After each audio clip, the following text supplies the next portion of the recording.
And just like that, we are back again, episode 80. Man, 80 Wow. of the Who's Fighting Combat Show, Combat Sports Show. LT, how you doing, my brother? I'm great, man. Great. A lot's been going on. Yeah, man. So Yeah. heck yeah.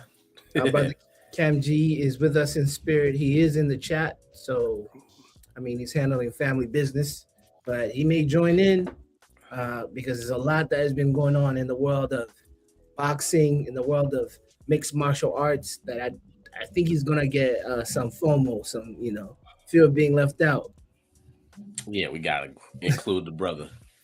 But before we get into the hot topics, the lineups that happened this weekend, how have you been, my brother, man? Good.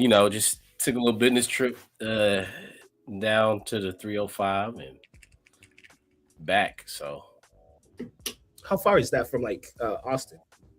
How many planes are you? One plane? Yeah, you can get straight through. Yeah. So eventful stuff. Yeah. No news to share. Just some procedural things.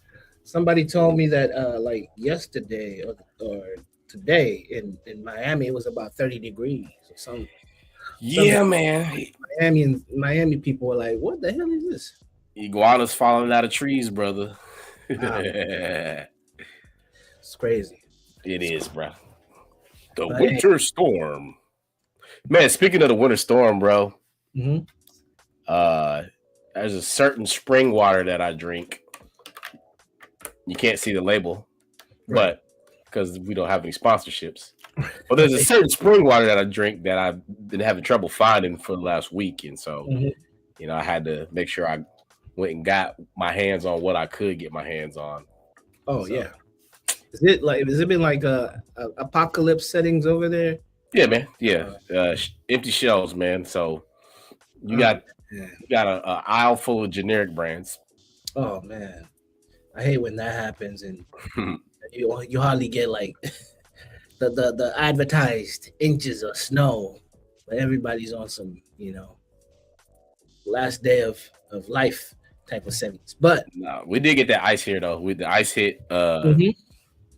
How did that affect transportation? I mean, and of course it's Texas. Sunday. They did a good job of preparing on Friday with like laying down the brine and everything, but it came and it froze over and it melted and then it froze over again. So kids got 2 days of school off, Monday and Tuesday. So the snow didn't stop anything here in Kansas. Right. They had 1 day. And that was just 259. USD 259 had 1 day of, let's figure this thing out. And us, the higher ed, we were expected to go to work. Like, none of that was stopping. And to be honest, man, like the city that we live in, they're very proactive the nights before Sultan, cleaning the roads. Trucks are busy, making sure those roads are safe. But, still people are people, man. So facts. Accidents are still going to happen and unfortunate, but I mean, being in the United States, me personally, almost 20 years now, like I'm kind of getting used to that. Like when this, whether it's like, I have stuff in my car to make sure I'm safe if I'm stuck on the side of the road. But anyway, I digress. I know if we have people in the chat, we have one person live, but that one person live is here for something. They're here for something. This weekend, I think may have broken the records for the most fights that we have covered. And I'll be honest with you, I didn't watch all the fights, but all the fights were fire. We're talking about Denmark. We're talking about the UK, Newcastle. We are talking about New Zealand, Sydney for the UFC 325.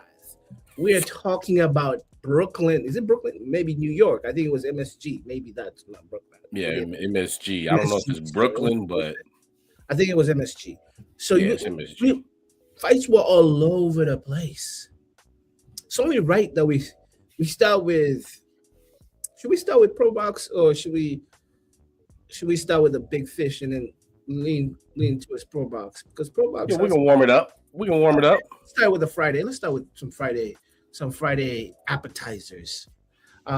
So Friday Pro Box, they do a great job putting out events and digital events, meaning YouTube streamings. Their stuff is very accessible. You can access it. No stress, quality. I'm always impressed with the quality of cameras that they use. Um, Quality boxing fixtures. Fighters are top tier. In matchmaking. Matchmaking great.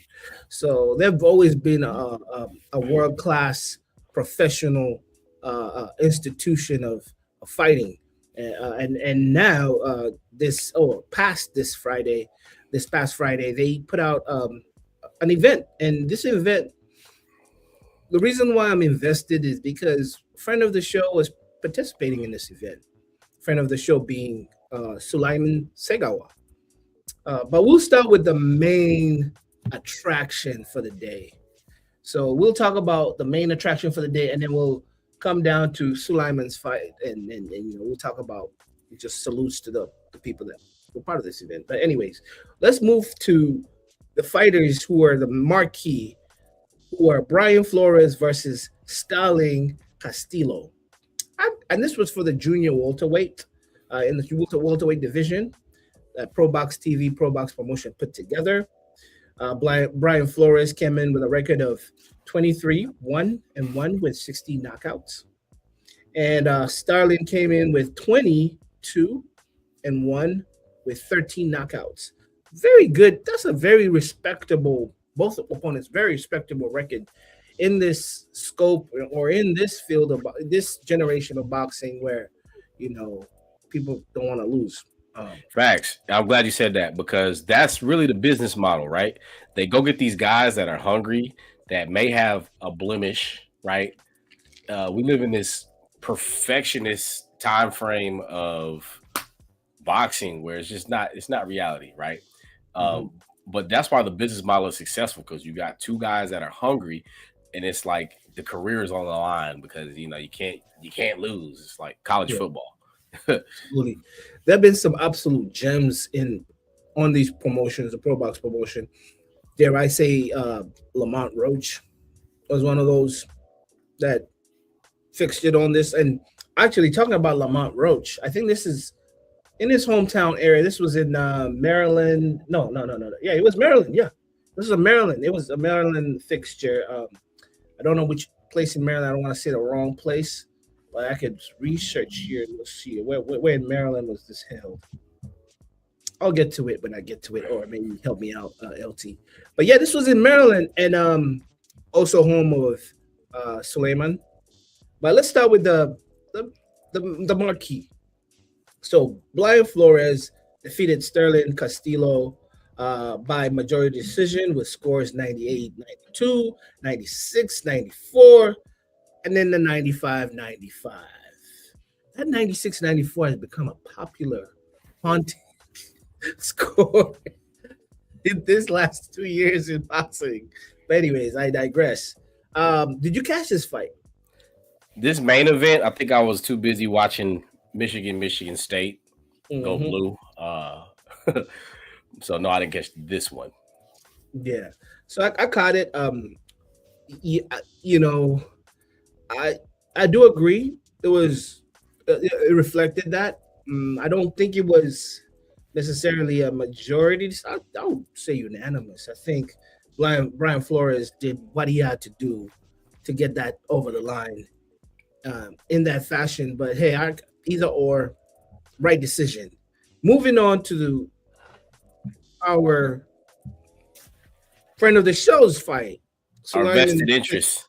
Our vested interest. He was fighting one, Rene Palacios, for the NABAF featherweight title. I believe this is a WBC belt. He lost this by split decision, like really split decision. And the scores to this was the 99, 91, 97, 93, in the inclination of Palacios, and then 96, 94 on the side of Segawa. This is some good talking point because I watched this fight. I was impressed with Palacios. If I'm saying, am I saying his name right? Palacios? Hanover, Maryland. Hanover, Maryland. Man, that took some digging. Palacio. If I'm saying your name wrong, my apologies, your last name. But I was impressed with him in the beginning. He looked like the aggressor. He made Sula fight his fight. Sula wanted, you could tell Sula wanted to fight in range. Dude was not letting him get into range. They were like stuck in the telephone booth, and they were just, fighting dirty. And I just think, go ahead, LT. No, it was a fight. No, it was just, this was a fight. Like, there's boxing and then there's fights. And this was a fight. And it was, entertainment, man. Pure entertainment. I think, to me, I think the split decision goes to the side of Segawa, and that's not me being biased, because I think Segawa figured it out, used that jab eventually, created the distance that he needed to create, and he looked the most comfortable person in the line of fire. If this could have gone, dare I say, some more rounds, I think Palacios would have been broken. Yeah. In ways that you could even see at the end of the fight, the amount of respect homie had for Sula. It was like, yo, yeah, we did that. But I personally feel Segawa should have won that one. That's the thing. Sometimes you leave these for the officials and you get these type of scores because sometimes the active fighter, the guy who looks like the bully, the guy who looks like he's pushing you around, those are points that they win. I mean, we've seen people make a living out of that, like Sean Porter, not necessarily he's throwing the most punches, but he'll bully you and he'll pull out a victory. He's done it to Danny Garcia. You can't be too cool to engage with them type of fights. We have Kam Gee. Yes. And maybe, fellas, help me out here. I mean, I know remotely, Kam Gee, help me out because you're away from the stream. Did Sula fall for homie's tactic and decided to engage in that close exchange? Man, bro is look like yeah, bro is 34 and he don't want to run.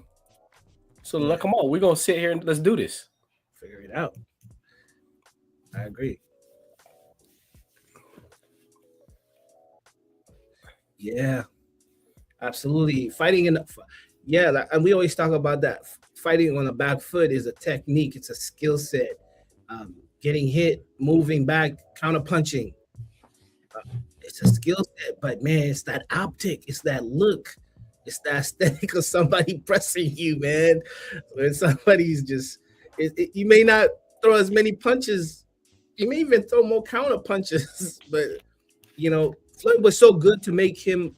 I don't know how Floyd did it. He was a wizard, like fighting on the back foot, but looking like he's the guy winning, right? But it's hard to look good when you're fighting on the back foot unless you're really, really good. I mean, it looked good to me. That was some good fighting. Yeah, it looked good. I think the difference is just Floyd's ability to make people miss, and like the big whiffs show that you are in control, and it's the subtle miss. These subtle misses don't always get credited. Right. So that, we had to go back and break the film down. So right, and all these good fighters who know how to do that style of fighting. And not necessarily, we'll get back to what Sula did, but talking about people like Sweet Pea, he had a nasty body punch. He had a way to slow you down if you knew you pressing. But Sweet Pea was a little guy, relatively, like he was not imposing, but the dude was cat-like reflexes, but he had a nasty for a guy who was that small. He could generate that body punch, that kind of like, when you have that type of, you have that toolkit, that body punch, somebody's going to have to invest in the low guard. And then that's when you could work all sorts of, you have a lot to cook with now. That they respect that you could do that. And but I mean, respect to them fighters, man. It's a science. It's 100% a thinking man's sport, man. Like it's 3D chess, man. Like you're in there,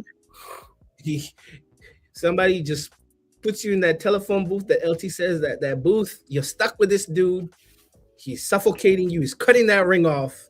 You have to You gotta deal with that person, and that's where the skills come in, and we'll lead up to one of the best that is doing it right now. Eventually, on what happened this Saturday, that left everybody like impressed, like But anyways, as we move on from Pro Box, do we want to delve directly into this, or let's talk about the surprise that happened in the UK?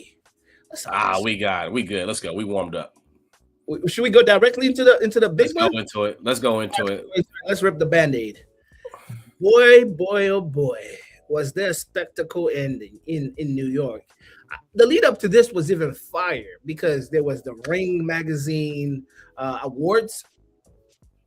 Salute to everybody that received those. I believe Bud received the Legacy Award. I believe Fight of the Year was Corner Ben Eubank. They received Fight of the Year. I don't know. Knockout of the Year was Norman Jr. He gotta be. Knockout of the Year. I think that's 2025. Like it was such a great, grandiose, classy event. These dudes all in suits and ties, looking fly, suited and booted. Dressed to the T. Man, it brought back that essence of boxing in the 80s when drug dealers used to come in with a fork. But it just brought something to boxing that was missing, for a long time. And I respect our European fighters, but that kidnapped the sport, man. It was besides a Floyd Mayweather here and there, a Zab Judah here and there. Like they're taking it and they're taking that component of Ring. Ring was the book growing up. Ring, now seeing this coming back and restoring that feeling and seeing the amount of American fighters, amount of European fighters all coming together as this big fraternity, this big sorority, because they're women fighters, big I don't know what the word to use here, but this big institute is so freaking dope, man. And this is the cool part of boxing, but let's go to the BS. It was the brawl that happened during the war. During the weigh-in. There's so much beautiful things that were going to happen that evening, but there had to be some ignorant stuff that happened during the weigh-in. When Teofimo was getting on the scale, I believe, or after, the Haney clan decide to get into dare I say, a melee or a brawl with upcoming young fight out that I like. Tiger. Yeah. Tiger Johnson. I don't know why. And I heard it was I was engaged in this BS all evening, that evening. I was watching all angles. And it looked like long story short, back and forth Twitter starts off with Devin not appreciating Tiger's comments on a podcast, which gives people a back and forth. And then somehow Devin has a little brother who is a fighter. He put his input into it. Tiger responds, and they're like, oh, that's a kid, 17-year-old little brother, about to be 18. And things take a turn for the worse. So there's that synopsis. Yeah. Devin's uncles, it was a whole family affair.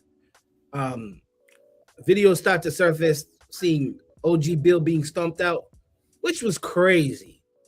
You're running a multi-million-dollar entity in Devin Haney, arguably one of the best in his generation, three-time, two-time champion, still in his prime. Why are you rolling in the mud with the pigs, boy? Like, why you like? I think fathers took a L. Like Teofimo's father took a L during the way. They all like boxing fathers took a L. I will say he was more so in the initial videos, more so pulling people off. Yeah. Pulling people off. But yeah, it's a bad look. This is two times for the Haney camp. If we remember that there was a bodyguard altercation with Brian Norman. So Brian Norman, yeah, we are keeping track. But yeah, let's ease up. Words, bro. It's only words. Man, the thing is this. It looks bad for the fraternity of boxing or the Institute of Boxing. I wonder if you're gonna book out like Madison Square Garden, you have to pay for liability and all sorts of stuff. So I wonder what the tax on that is going to be when you have certain people walk. They may be banned. I don't even know. Like you don't play in certain cities. But also you jeopardize an Olympian, right? Right. A young Olympian prospect here. There could be serious ramifications, and so yeah, you are right.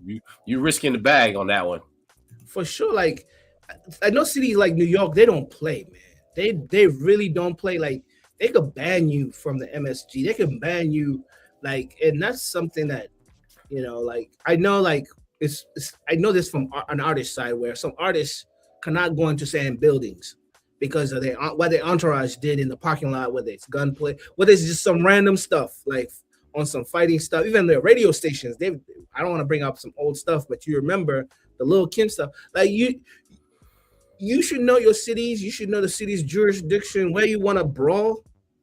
Even in Houston, they don't play that in Houston. Like I know there's some cities where they've experienced a lot of tragic situations in saying buildings. We had you remember back in it, like you don't start no brawls. But anyways, I digress into the BS. Let's talk about some good stuff that happened. Real quick. These are kind of some different people different names and different recipients of awards. So, female fighter of the year, Mozuki Haruta, trainer of the year, Shingo Inoue, and prospect of the year, Emiliano Vargas. So, if that's the first time we say any of y'all names, props to y'all. Let's see if we can give us a reason to repeat them names in the future. So, yeah, I was so impressed with all the the Japanese fighter, the lady you mentioned first. She was like super nervous to it was cool seeing her accept that award, and like sometimes, and I'll be honest, I was not familiar with her because I don't get to catch some of those fights. So Ringer's just introduced me to somebody that had a little bit of charisma stepping on that microphone. Now I want to check out and see what she's doing. Salute to Inoue. Is that Inoue's father, I believe? Because it's like a whole family. Because Inoue has another brother that is dominating another weight division. It could be because it's a family affair. Their family is like boxing legacy type stuff. They're like a family of boxers. So if it's his father getting that trainer of the year, it makes sense, or his brother. But I know it guiding, but it says he's got the award for guiding Neyu Inoue's dominance. So so that's and then his brother maybe also trained by that same dude. His brother was also a champ, like 2 times. His brother is nice. So like it's crazy. But seeing that the diversity and how everything is coming full circle with this Ring magazine, man. Salute to Turkey for putting out this class event. But moving forward to the spectacle, the thing that had boxing Twitter, the thing that had boxing Instagram, the thing that created Reels, there was even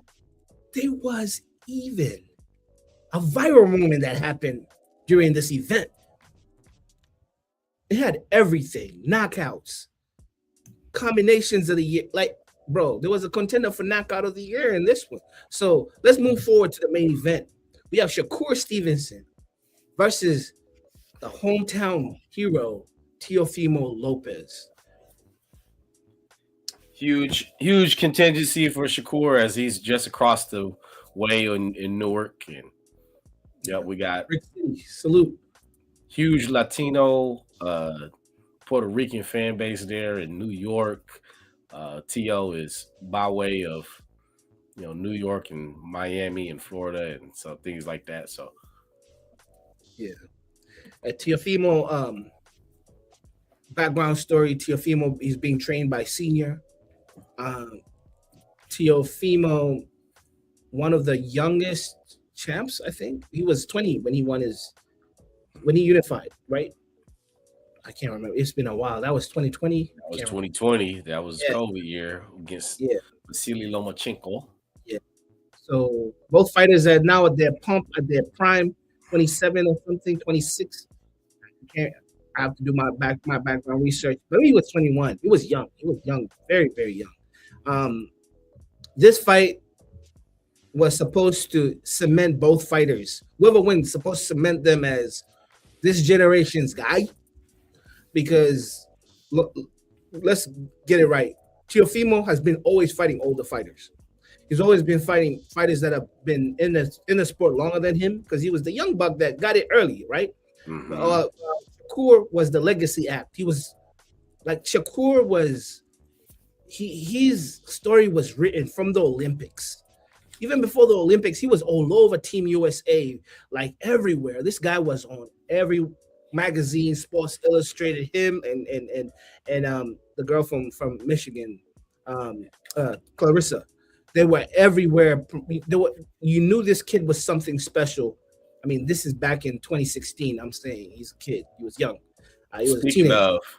Speaking of, they had the Avengers moment in the dressing room with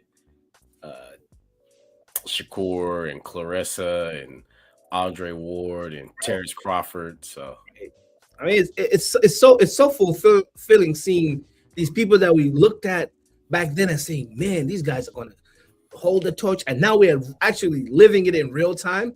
And Shakur is becoming Shakur. I mean, he's been Shakur, but now he's becoming Shakur. Teo is becoming Teofimo. Mm-hmm. And the only person missing is Haney. Haney was in that mix too back in the day. Yeah, the young people holding that torch. Now they're grown men, 26, 27, and then they decide to lock horns. Before I give you my thoughts on this, like, what was your my take? So I picked Teo to win. I knew it wasn't really a long shot, but I knew it was unlikely because I knew like I said previously, we know what Shakur is going to bring. We know what Shakur is going to show up. He's going to show up consistently. Mm-hmm. Right? Shakur is going to show up consistently. And that was the problem, was Teo's inconsistency. Some of it looks like the judges gave it a clean sweep. Mm-hmm. If I'm gonna be picky, I thought Teo may have got round one. Mm-hmm. That's not saying much, but all in all, I think it for me. Okay, let's start with giving Shakur his props. Right. Shakur did everything right. He did everything he was supposed to do. He exploited all of the weaknesses. Yes. Given. It just felt like Teo was all alone out there. I heard critiques about that, about his coaching. It's like you have the ultimate talent versus the ultimate discipline, right? And the guy with all the talent in the world still is not enough to overcome all that Shakur is and all of what Shakur has going in his favor and behind him and literally in his corner. Now, you asked me, so I'm going here. I'm willing to bet that Teo's father is probably the best thing for him in camp. I'm willing to bet that that's what Teo needs to prepare up until the point. And then once you get to the point, it's like, this is, again, we seen it first with Kambosos. Is this performance anxiety on the father's part?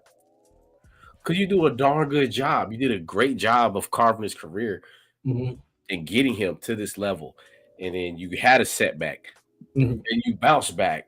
But when you are at the peak and at the pinnacle, there's no margin for error. No margin for error. And I gave the benefit of the doubt, and I was wrong. Yeah. Not only when it comes to corner instruction, because it's like all right, Teo has the lead hand down. We know that. At some point, you got to say, all right, son, protect yourself. Protect yourself. Get your guard up. Or even, whatever you want to tell them. Circle to the left. Whatever. There has to be some instruction. Instead of the eye of the tiger stuff he was saying. You need using your power. I'm like, what are you saying? Yeah, fam. And then as we go on throughout the fight, all right, now that right eye is busted from wearing the jab off, or whichever eye was the left eye. Now your eye is busted from wearing the jab all fight long. All right, let's get some better corner work and like slow the bleed down, bro. You got a visible drip, bro. Like, if you want to keep your eyebrow from freezing, that's how you do it. Slow drip. But yeah, so again, taking nothing away from Shakur, because we knew that was the performance that was going to be delivered. But man, this is a real. Yes. You love your father. Arrived, yeah. You love your father, but as far as your career goes, are you going to keep hitting this ceiling? Yeah, I agree with you 100%, bro. All I was seeing in this fight was, first of all, let me talk about my take. If you guys remember, I said if Shakur does what Shakur does, if Shakur is Shakur, he's going to win it. Not being the Shakur that wants to please the crowd, not being Shakur that wants to show you that I could exchange fire with fire. But I was wrong. I was right, but I was wrong. Meaning, Shakur showed me something. He tried to show us the last fight that, dog, I'm not afraid to be in the pocket. I'm not boring you to sleep with how I was moving the 3 fights before, right? Everything I did from Padley fight moving on, I was in the pocket of fire. I was there. I was giving it to that guy. I was hitting dude, and dude could not just hit me. I'm that good.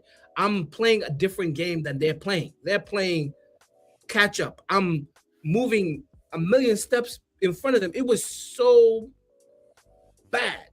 I was watching it and I was like, oh my God, they're not on the same level at all. I don't even think a rematch, let's say if they fought 10 times, maybe Teofimo beats him once. I think he'll beat him 90% of the time, bro. That's how bad it looked. Because like the whole power thing, the whole athletic thing, boxing is a thinking man's sport. Bro, I saw Shakur putting himself in angles, putting himself in looks, and I'm Shakur, one of Shakur's biggest critiques. I will still stand on this. Shakur will slap you to death. He's punches have power, but that boy hits you. He's so accurate. He hits you. He's so accurate, bro. Every time he makes his step up, the frame fills out. So I wondered if he would ever get the 47, and he'll tortilla slap you to death. It'll be the most painless death. But you just keep on hitting the same spots, eventually going to hurt. But anyway, he's punching. What hurts is he's hurting your pride. Like there's, you probably have a strong pain threshold, but every time you go at him, he's taking a punch at your pride, and that's where you feel it the most because he's frustrating the hell out of you. So frustrating. Like I saw at one point, it was even early, maybe the 6th round. Teofimo had loss on his face. He looked like that the same way he was fighting Kambosos, where he ran out of ideas. Like literally, eye bleeding. He started to breathe heavy, and I'm like, Teofimo is always in shape.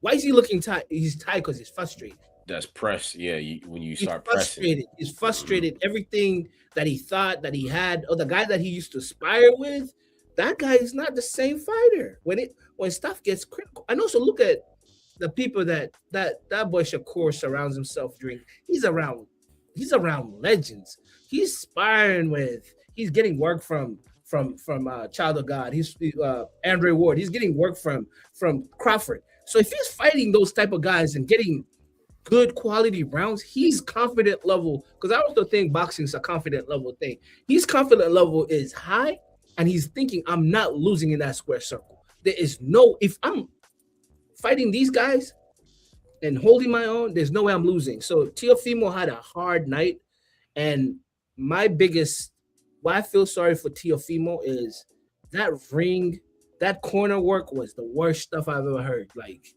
I don't see the eye of the tiger. What does that mean? So tell him to jab more. Tell him to find the body. Tell him to do something. Do something. There was no technical advice, and that stuff kind of like, it made me feel bad for the guy, man. Yeah, bro. Made me feel bad. You versus the biggest test of your life in front of the whole world, and it's like you're all alone. Yeah. Like no direction. I mean, something, bro. Anything. He alluded to the fact that he might try some tactics. We didn't see that. Not enough of it. So, Yo, Kam Gee, do you wanna phone in and give us your take on this one, real quick, or are you cool? Because I know you have something to say.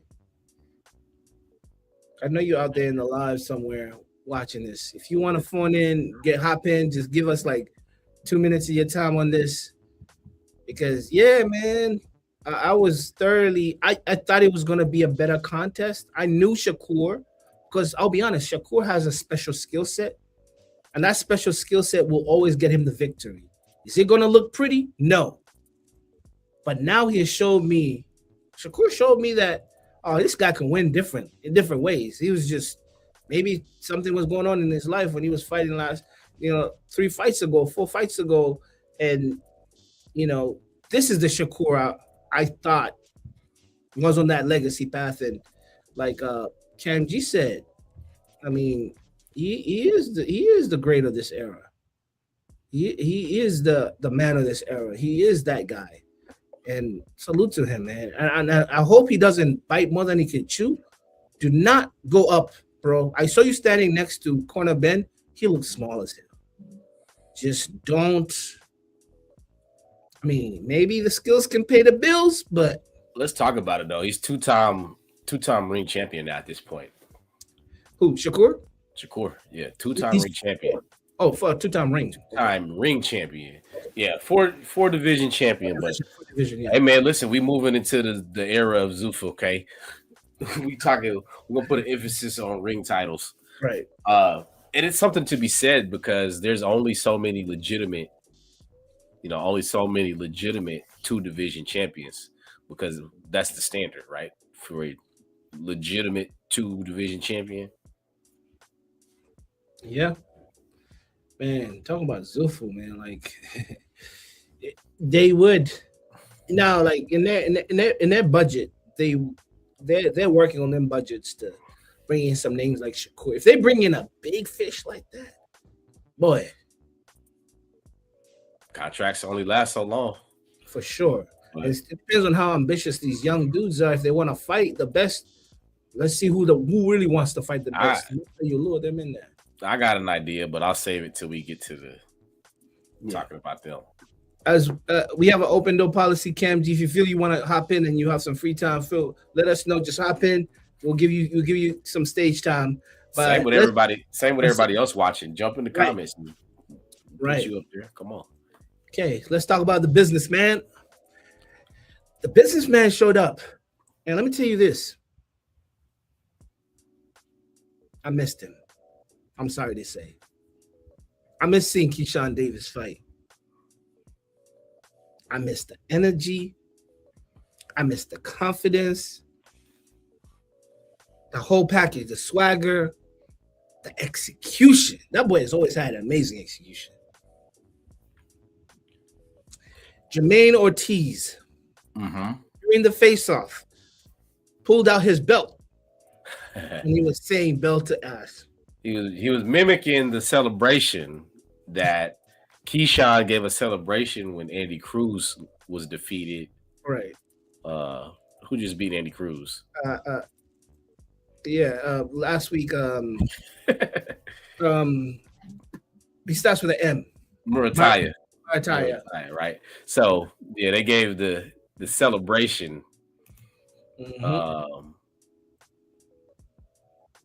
Yeah, man. Shout out to you. Shout out to everybody watching. But yeah, he was mimicking the celebration. Right. But continue. I fault for interjecting. Yeah. So Jermaine Ortiz pulled out his belt, did the whole belt to ass thing during the face-off. During the first initial face-off, Keyshawn was sizing him up. He said, "Dude, you little." And they were just having them, back and forth thing. Fast forward to the actual fight. Keyshawn broke that man. Keyshawn could have ended this whenever he wanted to. It's like, no, I'm investing in the body. And that's the worst type of sick. That's how Keyshawn is sick. He broke him to minute 2:47 in the 12th when dude just took the second knee and said, I can't go on. Now, I'm gonna be honest. I was a little critical leading up to the 11th, especially about the output, right? Because I mean, a little ring rust, if you want to call it that, maybe, yeah. Because I'm like, and then maybe we had to go back and watch some of the old fights to figure out just exactly what his punch rate is.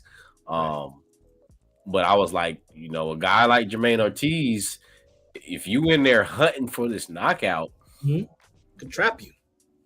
You might find yourself on the wrong side of a decision. But you're right. There definitely was an accumulation at the later half of the fight, and it definitely began to show, especially when he damaged the eye. Yep. And straight off, not being active, which sucks because Keyshawn he's not spring chicken. He's young, but he's not spring chicken. And yes, he did devote a lot of his years earlier to the amateurs and Team USA. He did fight in the 2020 Olympics that he lost to Andy Cruz. He did fight in the amateur world championships. He's only fought like 14 professional fights, not being active for 8 months. And then having to fight a step up. And then having to fight a Jermaine Ortiz is not something to take light. But he did so well in that fight. I know, like, we used to call them brush off fights or clean up, get right. We never judge fighters off their first fight back after, a prolonged period of time. We can't even count them. We're like, yo, he's just tuning up. Yeah. On a card like this, it's not a tune-up. I don't think Turkey does tune-ups. It's like, yo, I'm putting you on this big card. You could do a tune-up in where is he from? Is he Ohio? Where is he from? Virginia, I believe. Yeah, you could do a tune-up in Virginia. You can't do no tune-up in freaking Madison Square Garden. But anyways, he had a tough opponent and he broke him.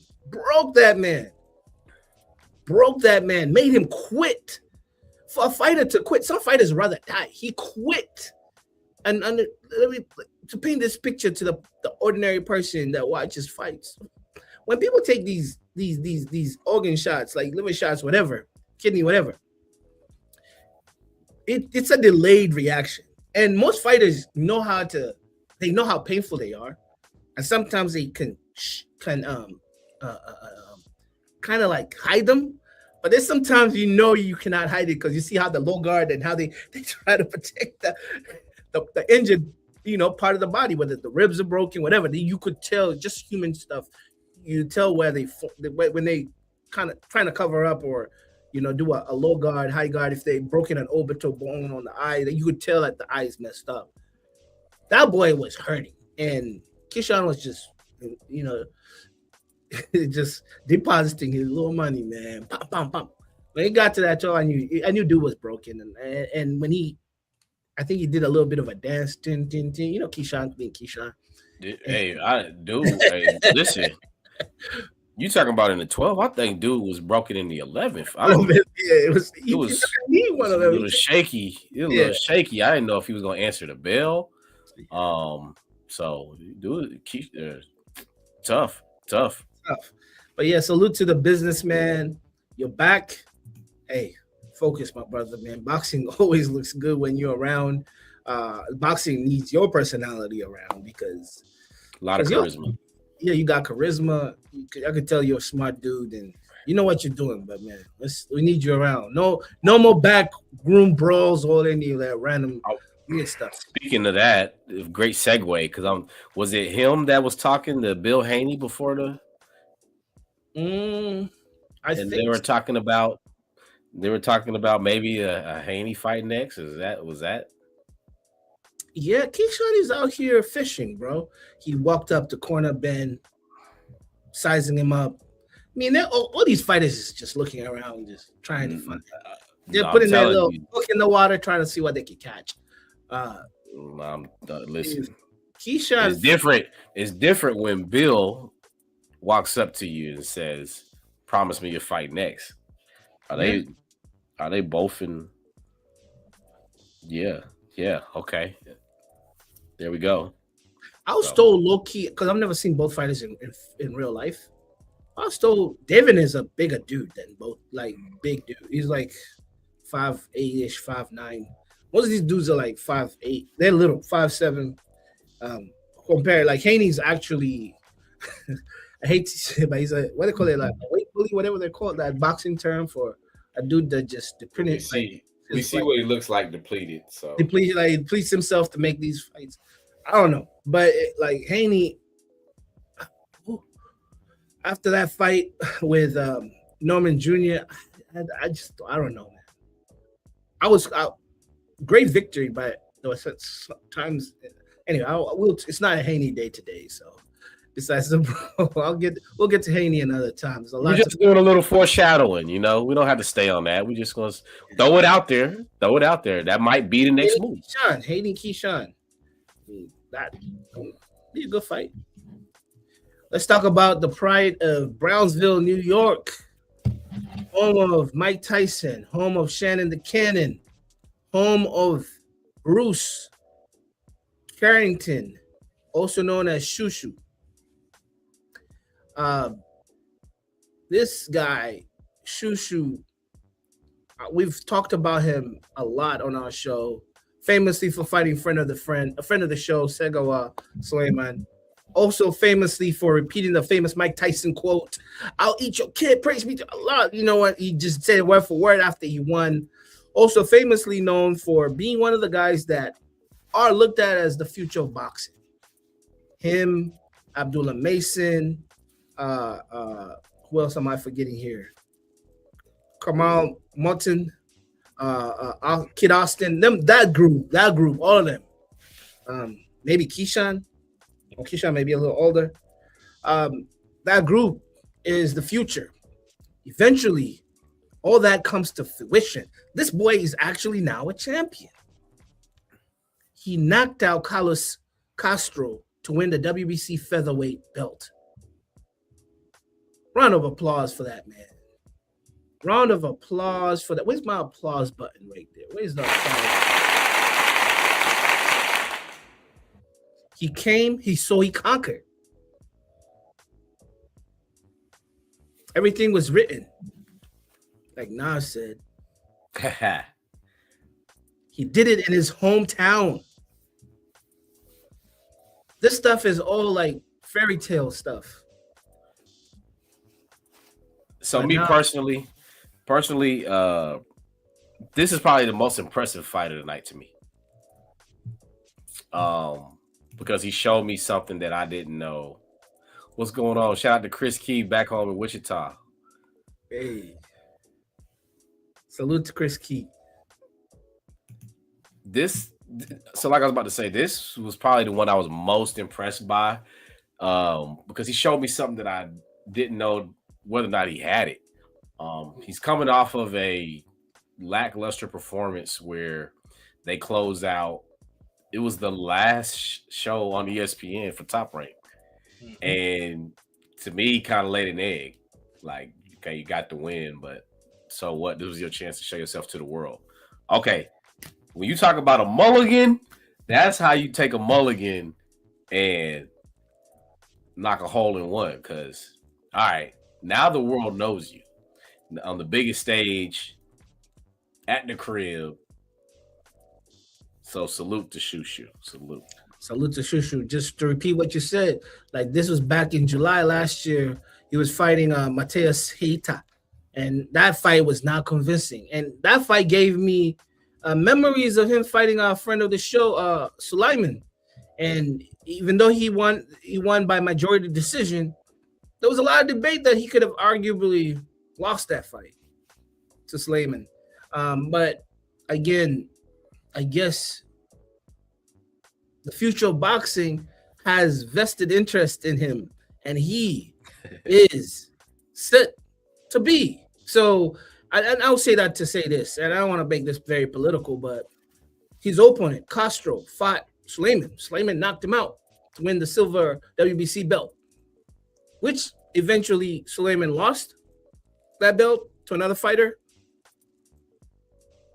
In actual matchmaking, I would want Sulaiman to fight him instead of Castro fighting him. But yes, if you had a majority decision on a person, it's very hard to judge, and it's very hard to, like, Sulaiman is a very tricky fighter, like for a young fighter. Like he's a canning, he's a fox, he's an old guy. He's a guy who knows his way around.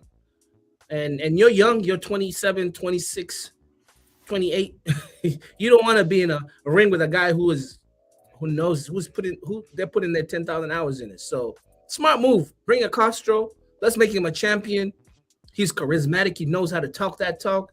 And I see a lot of great stuff happening for him in the featherweight division. Yep, 126. So it says that Ray Vargas was the WBC champion in recess. So maybe that's the next step. But you also have Rafael Espinosa, WBO champion, Angelo Leo, IBF champion, and the WBA belt will be contested this weekend. So we'll get to that later. Salute. So let's go. You already know where we going. Off the top. Pull up with my ceiling missing. Pulled up on the scene with my ceiling missing. Y'all jumping the Words to 2 Chainz. Jarrell Miller scored a split decision over a friend of the show, Kingsley eBay. But boy, oh boy, do I tell you, there was a viral moment. Do you think this was premeditated? Do you think this was hey, I'm trying to, kind of get some popularity, like let me like some press. Do you think? Oh man, all media is good media.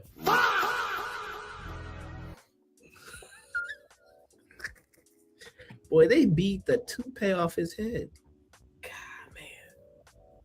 God. And I know we should talk about boxing. Trust me, it was, and salute to Kingsley. It was a man fight. But boy. They beat the toupee off his head. I didn't see this in any my wildest thoughts of 2026. That on one of the biggest cards ever, most pedestaled division, the heavyweight division, that there'll be someone that will have the toupee slapped off their head. This is, hey man, this is cinema. This is absolutely amazing. Hold on. I'm just gonna hold on to mine for a little bit longer. Bro. Hold on to mine. Hey, look, in the I have Jarrell on one of my pages, so he might see this. Look, Jarrell. There's a guy back at the crib. It's in the middle of the country in Wichita, Kansas. His name is TJ Everett. Man, he does some micropigmentation. I'm sure there's a lot of people that do it out there in New York, but people travel and come, go to the Midwest just to get done by this guy. So shout out to TJ. Free plug. Boy, he beat, man, Kingsley beat the toupee off, and they had like a little map thing around his head, just saying as we don't have the capacity.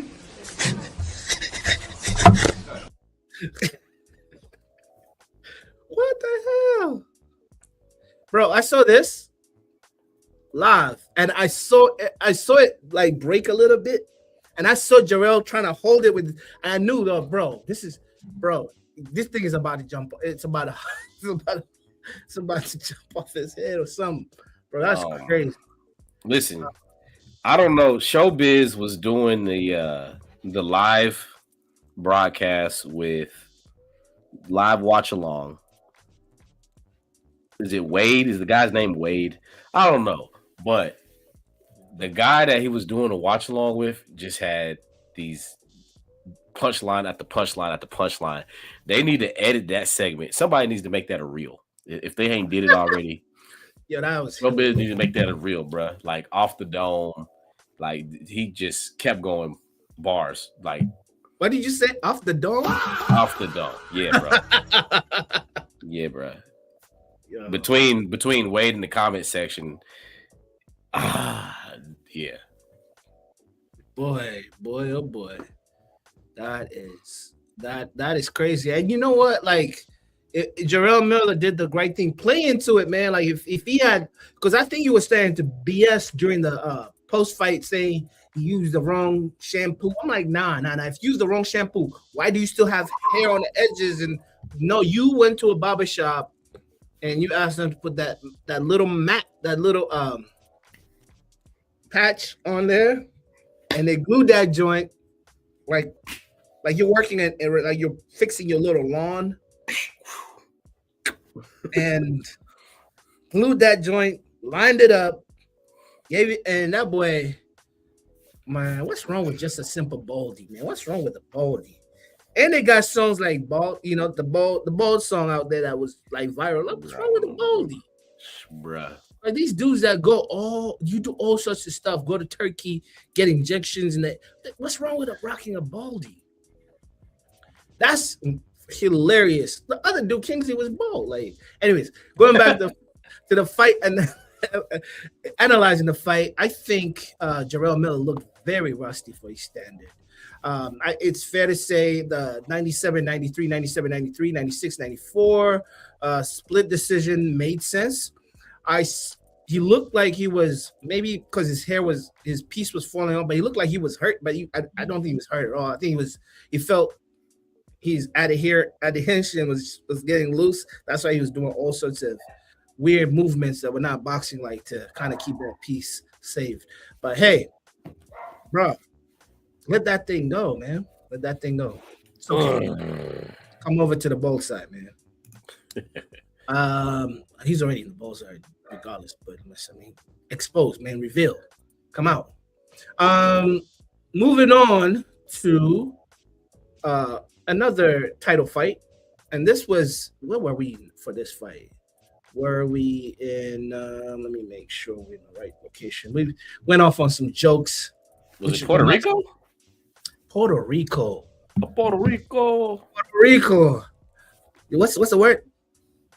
Boricua Morena? Yeah. Back in the day, yeah. If I said it, I know I messed that up, but salute to all my Puerto Ricans out there. This was for the WBO, WBA junior middleweight This was a unification. Oof. We're talking about Xander Zayas versus AfostThaBaus. I watched this. I tell you, I got my money's worth. Both of them wanted their belts, and they wanted each other's belts. Again, Zayas, I think wanted it more. And he won by split decision. I would run that thing back. I would want to get my chain back.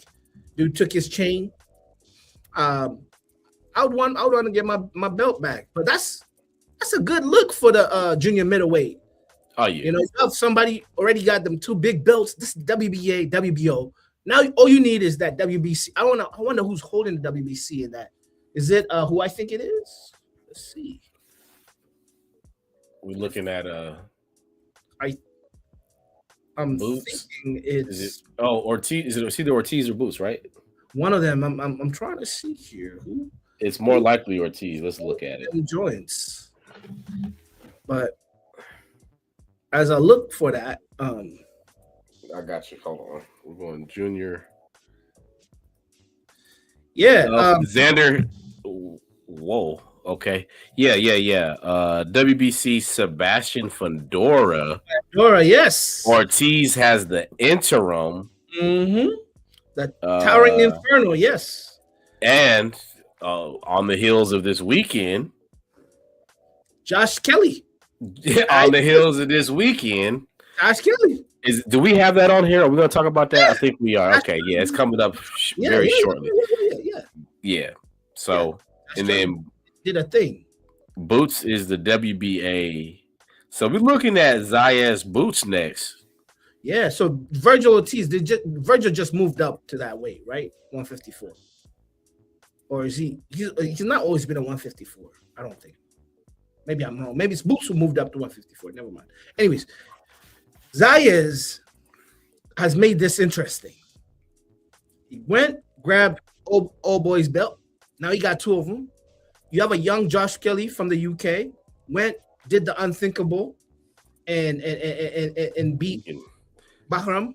Cause we can just take this. Do we just want to delete this next one so we can transition? Yeah, we can move because that's Josh Kelly. No, that's off. It's okay. We'll do this. Yeah, we could talk about that. That's he still owes me money, but anyway. We'll just transition a little better. Yeah. Did you move it? I moved it. Oh, okay. You sent it into the ether. Oh, did it disappear? I moved it. You deleted it. Yeah. It's Is there a anyway? Let's see here. Back to what we were talking about. 154. All right. Yeah. So Xander Zayas unifies. We want to talk about that some more. I mean, he did his thing. I think they may have to run it back. It was both of them didn't want to lose, so fair enough. Close. But it was close. It was a split decision. I mean, it was for unifying, man. These guys were not trying to let split decision. Split decision. Very tight. Very close contest. So, but not two names, but neither name is major name where they just have to run it back. Like, maybe it might be the right thing to do, but they'll get a bus out the way. But I mean, you got Boots, you got Ortiz. Yeah, they're gonna get a bus out the way. They're gonna thank you. Yeah, sir. You got Boots as the WBA interim junior middleweight. Yeah, listen, boss. Hey, man, you go jump on the carousel, catch the next one, come back around. Maybe go mix it up with the IBF because IBF is like a European. It's one of those things like bringing the bridge here. IBF European bringing the bridge here. Yeah, I don't know. We'll see. I don't know how that works with the IBF, but that's it. Let's not forget. So let's not forget. It's right here. We still here. All right, good. So let's segue because we're in the same division. Right. So did you see this coming? Did you see this in your 2026 cards that a random guy from the UK is going to beat Martazeliev? Listen, we have called him. Oh, let me say this right. So first of all, when I see the name Josh, last episode I was thinking about Josh Taylor, and I'm like, why is he going up to 54? He has no business up there. That's what when I seen Josh, I automatically think of Josh. Okay, then we got the record straight. Oh no, this is Kelly who fought Ish, right? Yeah. So Ismail, yeah. Now let's get to it. Let's get to it. Go ahead, you go, Strap. So I'll say this: we talk about Bahram all the time. His inactivity, how people avoid him. Martaziliev is feared. He is the boogeyman. Very inactive. I mean, let's see the last fight that he has had prior to this. I'm just gonna see here real quick. I don't think a lot of people take on this guy, and whenever he mixes it with any fighter, he knocks them out. So while we were doing our preview, remember what we talked about? We were like, finally, we were clapping for him getting an opponent. We have covered Josh Kelly before. He did win when we covered, but I didn't know to the dynamicness of the scope to his skill level. I didn't know that because I don't follow UK boxing to that extreme. But I knew he was a good fighter because we had covered him before. But what I know, what you know, what LT knows, what Kam Gee knows, is Bahram is a bad man. Now, leading on to the fight. Boy, Josh Kelly, was I not aware of your game? You nice. I was with a group of folks. All of the folks that I was with were Bahram's fan.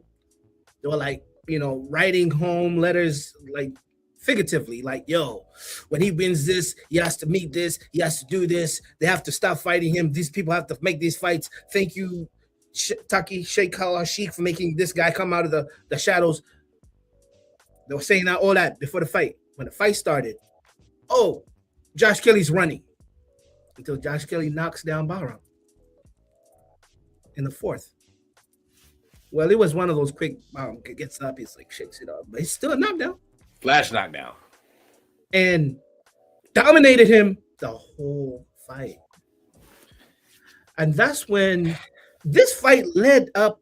It kind of was the perfect segue to the Shakur Stevenson. Sometimes all that brute, bully, strong fighter type of thing, when you're fighting a smart fighter, and I'll tell you this, Josh Kelly was scared for his life. Let's keep it honest. He was finding his range, hitting and moving away. He was not like Shakur fighting in the pocket. But I tell you, he dominated dude like that. You gonna say he dominated him? He still got knocked down. You agree with the 115, 111 scorecard? I agree that it was a unanimous victory. No, we don't do that. I'm gonna tell you why you're wrong when you say that. Okay. Unanimous just means that the judges agree who the winner is. I agree with all, that's what I meant. I'm okay. I would say, because it was a majority decision, but I would say, let me see which card. Let's see a card here. Look at it. You got 113, which is the draw because they both got knocked down. They both got knocked down, yes. You got 114, 113, which means one round. 115 and 111. You like the 115, 111 yes. Because he controlled the tempo of the fight. The tempo. Shot it from the outside. He had the cleaner hits. He made dude look for him. Yes, Bahram was going to be the aggressor. I didn't think Bahram had any rhythm. Yes, he did catch him in the 12th. Caught him, wobbled him, and dude was fighting for his life, holding on, clinching. Was it that? I think that was the. Was that the? No, I don't think it was the 12th. It was either the 10th or the 9th. Yeah, but one of the late rounds. Yeah. This is what I will say. I'm of the opinion that yes, Kelly was running. Okay, yeah.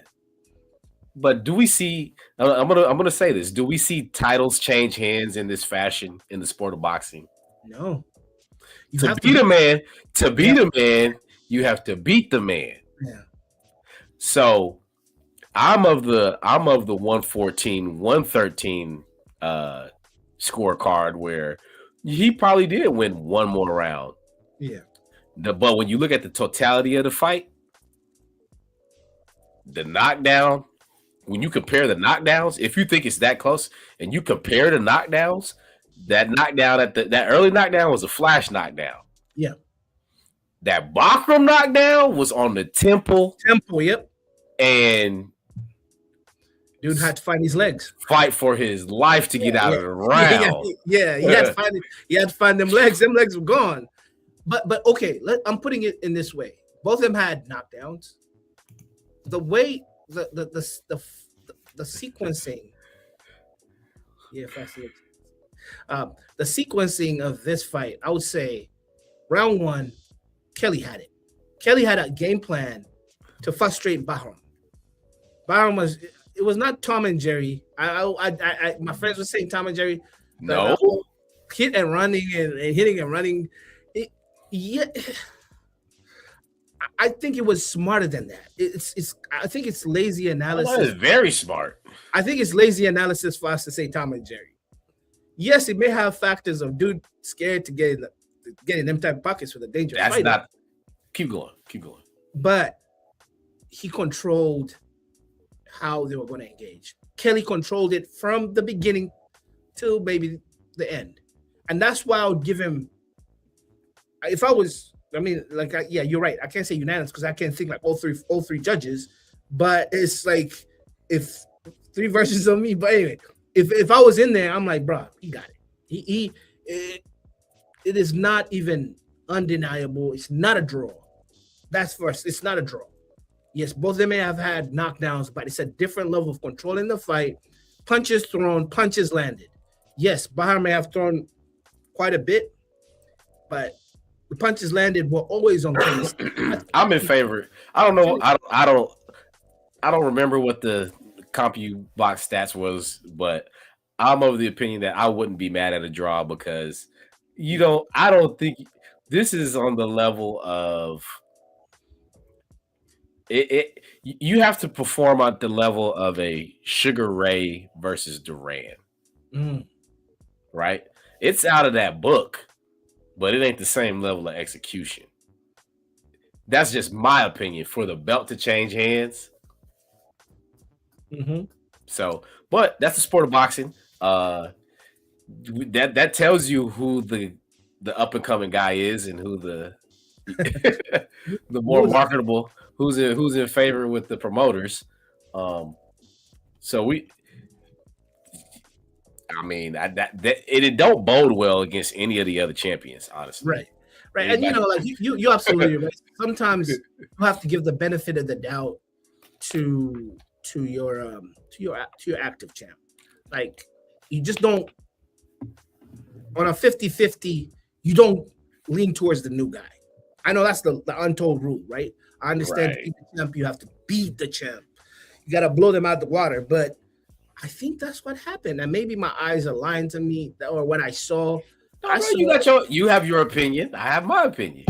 He did all those things where he controlled, he set the rules of engagement. Like, yeah, I'm going to get in here for 1 second, 2 seconds, and I'm going to get the heck out of Dodge and make you chase me the whole fight.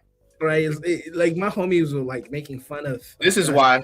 Kind of making it look like the old circus fighting where I do like hits and then runs and then hits and then runs. Nah. So listen, this is why I wanted to. This is going to segue perfectly, right?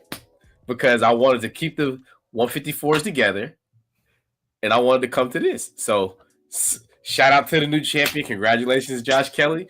I don't see you doing. You got some tools, and you got some. There's some things going in your favor, but I don't see that going well for you against these younger guys. They're going to cut the ring off and catch you, buddy. So you better. Yeah, 154 is interesting. When you have a Virgil Ortiz or you have a Boots, it's very interesting. And then you cannot put a blind eye on a Zayas or a Sebastian. We're going Fendora. Yeah. that guy who's that guy who's put this comment out there. Right. Tank has a different fight that he's going on is going on right now. He's fighting for his freedom right now.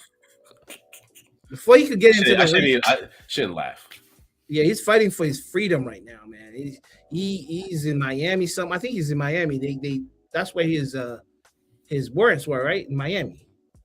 Or was it Atlanta? One of the places, man. I think the warrants is in Miami. If he's there or not is a different question. I think he was. I didn't see him last week, but yeah, man. He's fighting for his life, man. Before he could fight Shakur, man, he needs his freedom, man. He said he's free right now. How do you know? How do you know he's free right now? Who's this person? He's free right now. You sure? Not long enough. He's probably on home arrest or something. Look at this. We're gonna let you get off that guy, but I want to segue because we just got done talking about Josh Kelly running. And this is what I see happening at 54. Bruh, this guy owes me money. Williams Cole owes me money. Then what you after that fight with him and Canelo, I had to pull my eyes out and watch him. It was that nasty. It was horrible. Like, I still have a beef with Williams Cole. So when his name popped up this weekend that he's fighting somewhere in Denmark, I didn't want to watch it. But when I saw the highlights that he got knocked out, I was happy.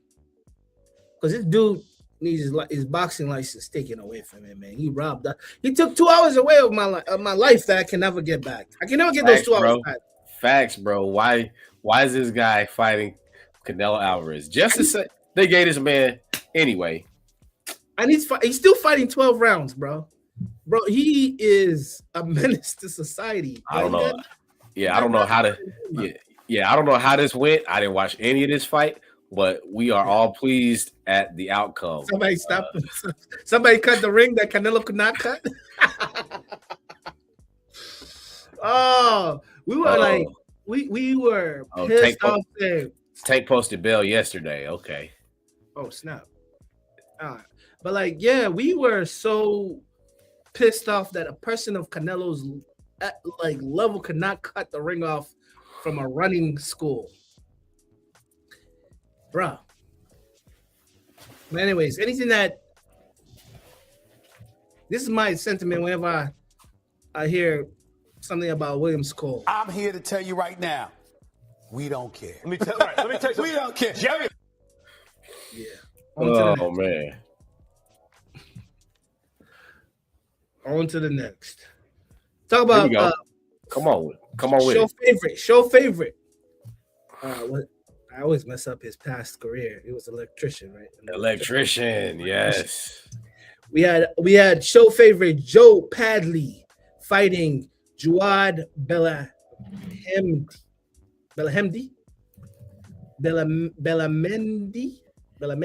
if I'm saying it right, Belamedi. And this was also in the UK, I believe Newcastle, same place where Bahram was fighting Josh Kelly. And friend of the show, Josh Padley scored or stopped Juad by TKO in the second round to reclaim the vacant European super featherweight title. And I believe it goes by the acronym. What's the acronym here for that title? It has a special acronym. I'll pull it up here.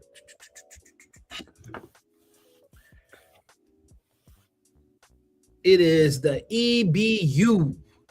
European super featherweight title. Look at how he's moving on up in life. He's growing right in front of our eyes. Gave Shakur Stevenson a great fight, and look at him now, man. Gave him a better fight than Teo did.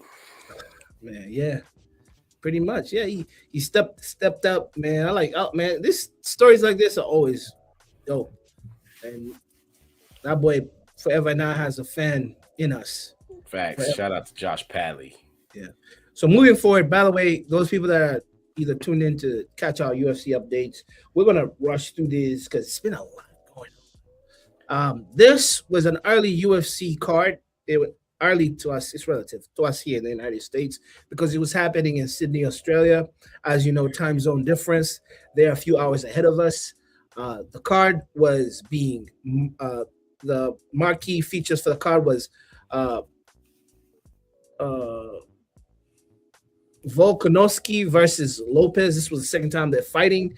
Sorry, I'm trying to pull the banner here, but I can't see it on my end.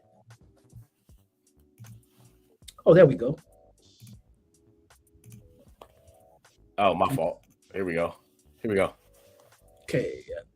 This was in Sydney, Australia, and it happened this Saturday. Anybody that knows my man, Alexander Volkanovski, he is pretty much, dare I say, a UFC legend at this point. He's been a UFC featherweight champion for a long time in the past. In and out, winning this belt, losing it, winning it. And he deserves his flowers. In this case, he was fighting a person that he's very familiar with, Diego Lopez. Volkanovski comes into this fight with a record of 27 wins and 8 losses. Lopez comes in, my bad. Volkanovski comes with 28 victories, 4 losses. Lopez comes in with 27 victories, 8 losses. Volk, as they call him, won by decision, and he retained his UFC featherweight title with this rematch. Moving on, we have Benoit St. Davis versus Dan Hooker. I don't know if Dan Hooker is from New Zealand or Australia, but I believe he's a New Zealander. And then we have Benoit St. Davis. He stopped Dan Hooker in the second round with a punch, minute 4:45. This was all ground and pound, easy victory. On to the next. And when I say on to the next, give me a second here while I pull my match notes. So they were fighting at the lightweight division for this bout. Moving on to another fight. This is Mauricio Rafi versus Rafael Fiziv, if I'm saying it right. This is lightweight bout, similar to the same division as the Dan Hookers and the Benoit St. Davis. Mauricio won by TKO, and this was in the second round, minute 4:30. This was a strike. It was just striking that led to that knockout or TKO stoppage. Now we'll have Tulsin Taxera versus Tai Tuivasa. And this is heavyweight. Some call Tai Tuivasa Bam Bam because of his style of fighting. This ended by decision on the side of Talison, the Brazilian, and he won by cards 29-28, 29-28, 29-28, and that was unanimous. Lastly, we have Quaylen Killed versus Jamie Mulaki, if I'm saying that right. Quaylen won by submission, rear neck crank in the first round, minute 3:02. That's my summary of UFC 325 that happened in Australia, Sydney. Yeah, man. Just my 2 cents. I enjoyed that rematch of the main event. Very, very entertaining. That was taking place at the same time that Keyshawn and Ortiz was taking place, and so a lot of fireworks. So moving on to some future fights. Wait, am I missing one? Never mind. I was thinking Itamu was fighting in January, but January just passed. So what happened was there was an injury, and we rescheduled. That fight was rescheduled. So it was Jermaine Franklin out of Grand Rapids, and think Itamu had a hand injury, or I don't know if it was hand, but there was an injury on the Itamu's end, and so that's been rescheduled to March 28th, and there's that card and that date is going to be stacked. So we'll talk about that more as that approaches. But that same date is targeted for Frank Sanchez and Richard Torres. Wow. Also heavyweights. And then the reschedule of Thurman and Fundora is that date. So how all that shakes and who lands up on what card. Richard Torres is a well seasoned amateur turned pro from a Team USA heavyweight, and people have very big expectations for him. So we'll see. Moving on to fights happening on the 7th of this new month of February, we have Nick Bol versus Brandon Figueroa. Mm-hmm. We have Andrew Kane versus Alejandro Gonzalez. We have Jack Turner versus Juan Carlos Martinez. Urbina. Yeah. We have William Bitchell versus Kane Singh, and I think that's where my my sights stop on that little banner until. No, that's all I put on there. There's a lot on the undercard, but I just stopped right there. There's some other ones on there that are like on some to be determines and whatnot. So you got that's a day full of boxing. But so this is what I wanted to get to: Nick Ball and Brandon Figueroa. That will be for the WBA featherweight title. So these are also potential opponents for new WBC champion Bruce Carrington. So, and then moving on to the UFC scope, we have the typical fight nights at the UFC Apex in Vegas. We'll have Mario Bautista versus Vinicius Oliveira, Amir Albazi versus Kyoji Horiguchi. We have Jillington Almeida versus Riz Van Kunvik. I can't even say these names, but Riz Van Kunvik. Kunyev, maybe. Kunyev. Yeah, I like that. That's close. But yeah, I don't typically watch these fight nights, UFC fights. I usually go for the marquee ones that have the numbers, like the last one, the 325 or the 324, because it could you get inundated with these. To tell you the truth, when you're LT will tell you, when you're into this type of scope, you don't get to watch all the fights. Unless you're gonna sit on that couch for a solid 10 hours. Yeah, then you'll be telling the truth. We get to watch highlights. So hopefully I catch these highlights. With that, we got Zuffa Boxing right now. They're in the middle of the main event. But we got the first two fights, right? There's a name in there. We had Sahib Bohachuk. Says Bohachuk edges Butiev by split decision at 160. And then Radovaj Kalajic stuns Alexander Gavatstik in round 7. So we got a stoppage there. And then we're coming to the close of Jose Valenzuela versus Diego Torres. It looks like they are in round 8. So it looks like they're finishing up round 9 right now. This is the closest thing we've come to a watch along. So there you go. Those that are right now live with us, feel free to leave a comment, put a like in there, subscribe. Let's keep this engagement going.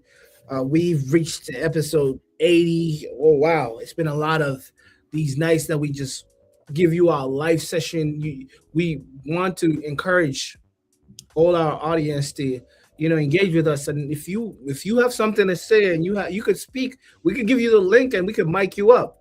But we have to first of all make sure you're real, not a bot.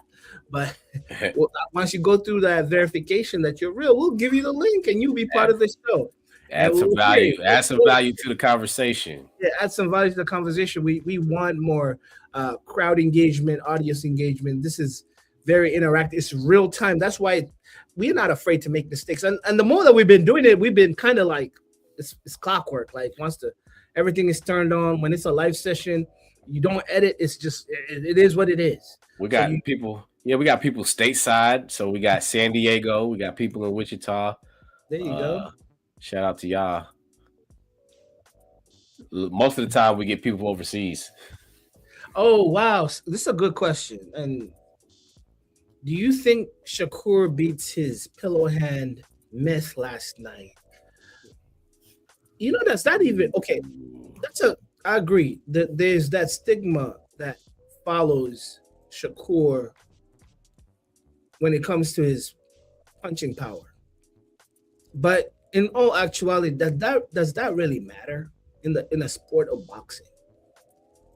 I mean, to the fans, you want to see these knockouts, yes, but the man is winning. Floyd broke his hands, at the tail end of his career. He was not knocking people out, but he was still putting out very entertaining fights, right? So, like, what do you think, LT, about his pillow hands? Right. I mean, you're asking the right question. Doesn't matter. At the end of the day, he fights the way that he fights. It's like we say, death by 1,000 cuts. Right. Does he need that one punch power? I don't know. Will it come? And here's the thing: it's real.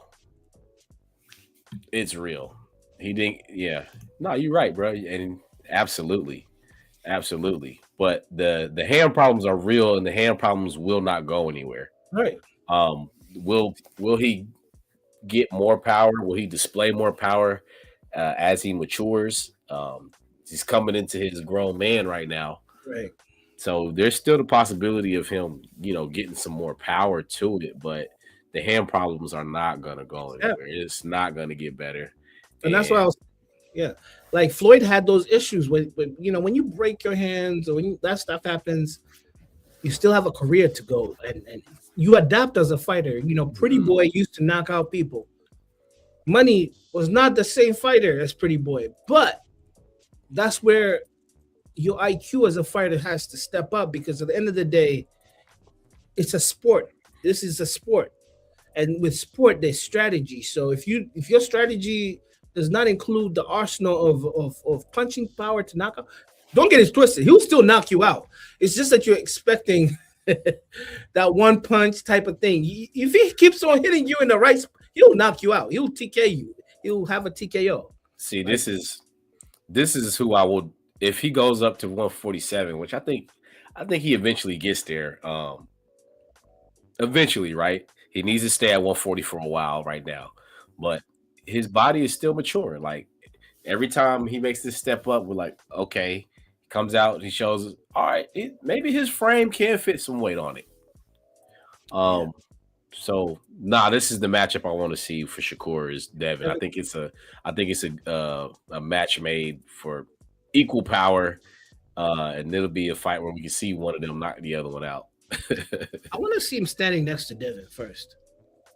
I want to see him standing next to Devin, because we've seen Devin knock out people. Yes, they also hit him with death by 1,000 cuts, Devin, at some time, because he's shy to pull the trigger. He's shy, but we've seen him knock out people. Now look. On the other hand, let me see his record here. Before I misspeak about that, boys, he may have a good knockout percentage, and I'm here. Well, we talk about Devin. No, Shakur. I said we've seen Devin knock out people. Shakur, on the other hand, he's a 12-round. Yeah, you can't remember the last time. You can't even remember the last time you seen him knock somebody out. Was it his homeboy at featherweight? Jamel. Was it when he fought Jamel? Was that his last knockout? I'll tell you here. Devin Haney. Thought you said Shakur. Okay. So Shakur had a TKO with Padley. Yeah. We do. I mean, and that's why I say he'll beat you to a point where things. But looking at their record, right? Haney has 15 He has 33 wins, 15 knockouts, 34 fights. He's only lost one, so that's a good, almost little less than 50, maybe 40-something% knockout, right? Shakur has 20. I know he has 24 victories, or 25 now, with 11 knockouts. They're very different.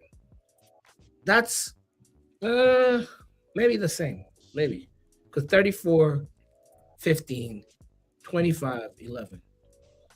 I'm not a math person, but yeah, it could be the same. Hey, maybe I misspoke. Maybe I spoke too early. I'm trying to now see when the last time Haney knocked out somebody. This is what and it's probably Regis Prograis, but this is what I will say. And Haney can do it, and Haney don't have those hand problems. Yeah, I mean, hey, but I've been doing it. Devin has a discipline to execute a game plan, which we didn't see. We didn't see Teofimo have the discipline last night. He didn't display discipline. Yeah. Devin Haney, and he's willing to. Devin Haney's a guy who's willing to win by any means. That's why every fight that you watch is different. Yeah. And it doesn't have to be pretty, and it can get ugly, and so that's what I respect about Haney. For me, my main thing is Haney is a specimen out of all of them. He's big. Yeah. He's athletic. But he's trigger shy. I'm like, hit this dude, bro. Like, he got Brian Norman in trouble early. And he stopped stepping on the gas. Yeah. He could have the sword. But again, I understand, man. Like, if it's a mental thing, I don't know. That's part of the discipline. That's part of the discipline. Well, I'll give Shakur this. Shakur hits people. Like, Shakur hits. It's just that they won't drop down like that. But he's very accurate hitter. Like, Haney, maybe sometimes he just finds himself being grabbed, being all sorts of stuff. He's investing in the wrong side of, like, I don't know. It is what it is. But he did. Yeah, it doesn't pass. Like, it's not aesthetically pleasing. Yeah.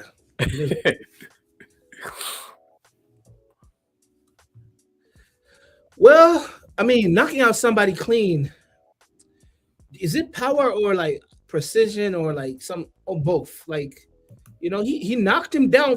He knocked him on his ass. Brian Norman was shook up. He took Brian Norman a while to get his feet back. If the round was to go on for a little bit longer, Haney could have won that. Although Haney was celebrating too early. He said only facts. Yeah.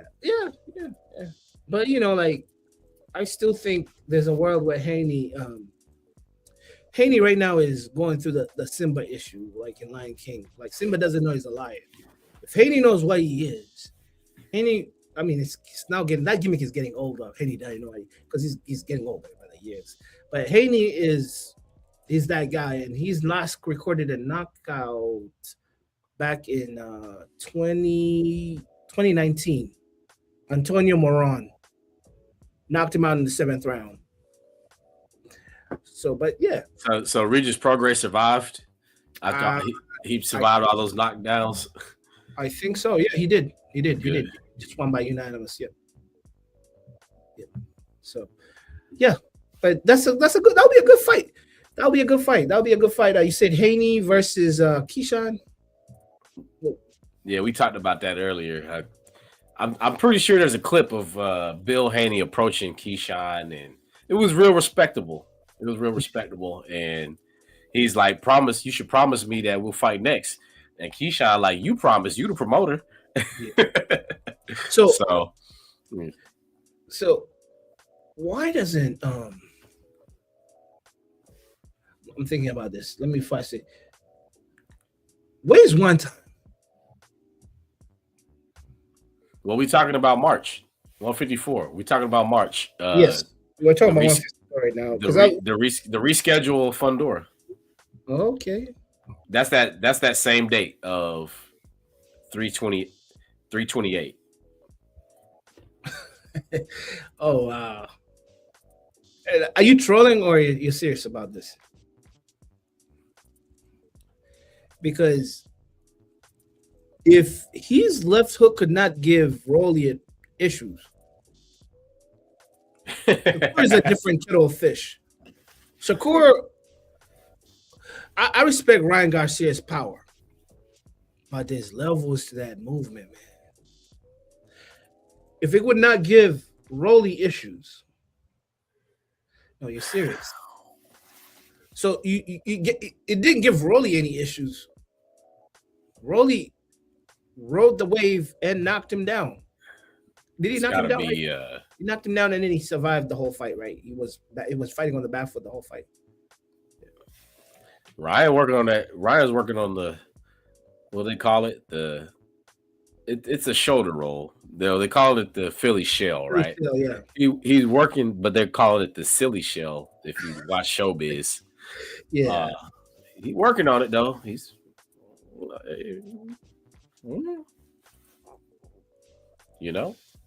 he didn't care, but let him go atone his stuff that he did with Devin, coming clean, fight Devin clean, and then let's see what happens. If he ragdolls Devin like he did the first time, then he's back in the game. Oh, let's look at this. He just said Ryan's record is is terrible. I mean, he's only lost twice. He's only lost 2 times, right? We're talking about exactly. So he missed the beginning of the show when we were talking about Pro Box TV and how they do a great job of taking these one loss fighters who people want to throw away. That guy, listen to this. Rolly's record is not great, but that boy still gets opportunity. Yeah, he's got a no contest against Devin Haney. He lost to Rolando Romero and he lost to Gervonta Davis. So I mean, it's like Rolly's lost quite a bit. He's knocked out. Garcia's knocked out Oscar Duarte. He's knocked out Javier Fortuna. I mean, so he's fighting people. He fights people, but the thing is, he's been on the sideline for too long.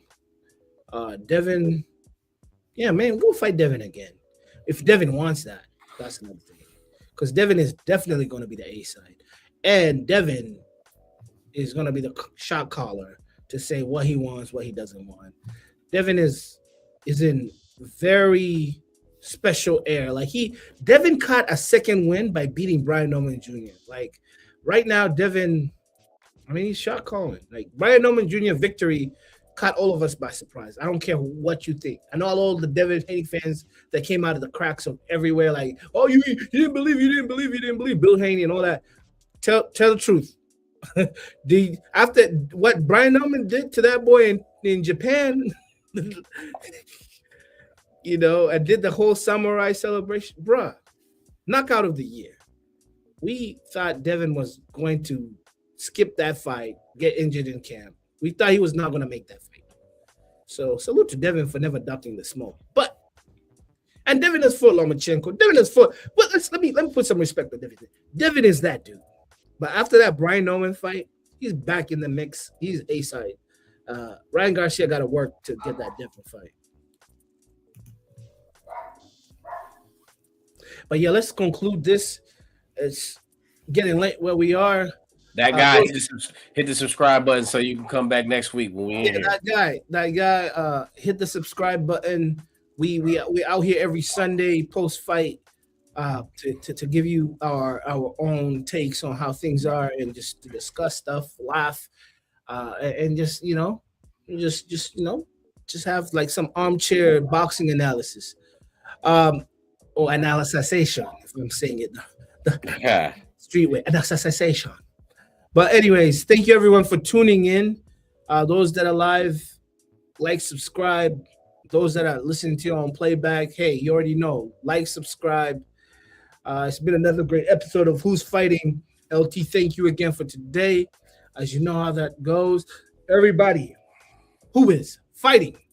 And we out.